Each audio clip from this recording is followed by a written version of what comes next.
உங்கள் skin glow ஆகணுமா? அப்போது இந்த வீடியோ உங்களுக்கு தான். வீடியோவை ஸ்கிப் பண்ணாமல் ஃபுல்லாக பாருங்கள். இப்போ நான் எடுத்திருக்கிறது என்ன அப்படின்னா, அரிசி வடித்த கஞ்சி தான்.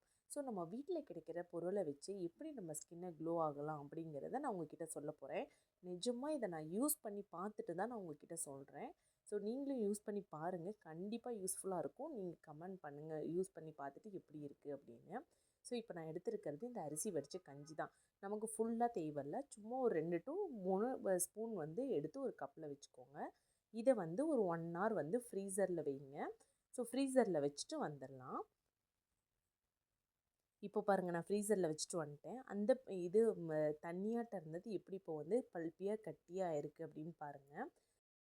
இப்போது இதோட நம்ம ஒரே ஒரு பொருளை மட்டும் சேர்த்து நம்ம வந்து அப்ளை பண்ண போகிறோம். அது என்ன அப்படிங்கிறத வாங்க பார்க்கலாம்.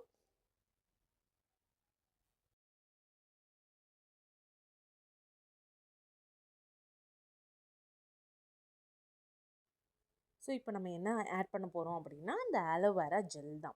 ஸோ இது வந்து வீட்லேயே நான் ப்ரிப்பேர் பண்ணது. ஆலோவேரா ஜெல்லுன்னு சொல்ல முடியாது. ஆலோவேராவை இந்த பல்ப்பை மட்டும் எடுத்து அதை வந்து கிரைண்ட் பண்ணி வச்சுருக்கேன். வேறு ஒன்றும் ஜெல்லாலாம் எதுவுமே பண்ணலை நான்.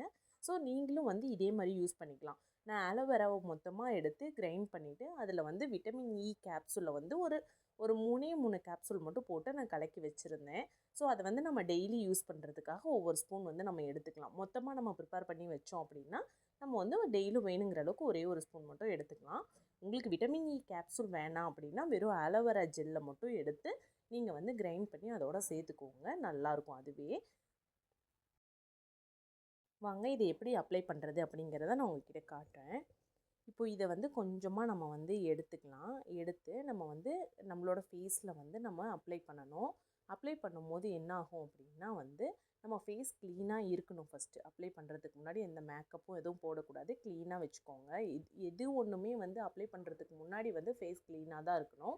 வேறு எதுவுமே வந்து மேக்கப் எதுவுமே இருக்கக்கூடாது. ஸோ இப்படி வந்து நீங்கள் ஃபேஸில் அப்ளை பண்ணுங்கள். குளிக்கிறதுக்கு முன்னாடி அப்ளை பண்ணிக்கோங்க.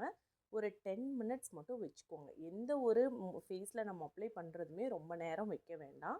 ஜஸ்ட் ஒரு 10 மினிட்ஸ் 10 to 15 மினிட்ஸ் வச்சிங்கனாவே போதும். 10 to 15 மினிட்ஸ் வச்சுட்டு நீங்கள் போய் ஃபேஸ் வாஷ் பண்ணிக்கலாம், இல்லைனா குளிச்சிக்கலாம். இதான் ஒன்று பண்ணிக்கலாம். ஸோ இதை வந்து நம்ம ரெகுலராக யூஸ் பண்ணிட்டு வரும்போது கண்டிப்பாக உங்கள் ஃபேஸில் நல்ல டிஃப்ரென்ஸ் தெரியும். ஜஸ்ட் ஃபஸ்ட்டு 1 டேலேயே உங்களுக்கு டிஃப்ரென்ஸ் தெரியும். வேணால் ஜஸ்ட் ட்ரை பண்ணி பாருங்கள். பார்த்துட்டு அதனோட ஃபீட்பேக் வந்து எனக்கு கமெண்ட் பண்ணுங்கள். கண்டிப்பாக இந்த இந்த வீடியோ உங்களுக்கு யூஸ்ஃபுல்லாக இருக்கும்னு நினைக்கிறேன். ஸோ இந்த வீடியோ உங்களுக்கு பிடிச்சிருந்துச்சு அப்படின்னா லைக் பண்ணுங்கள், ஷேர் பண்ணுங்கள், சப்ஸ்கிரைப் பண்ணுங்கள். நெக்ஸ்ட் ஒரு யூஸ்ஃபுல்லான டிப்ஸோடு நான் உங்களை பார்க்குறேன். அது வரைக்கும் பாய்.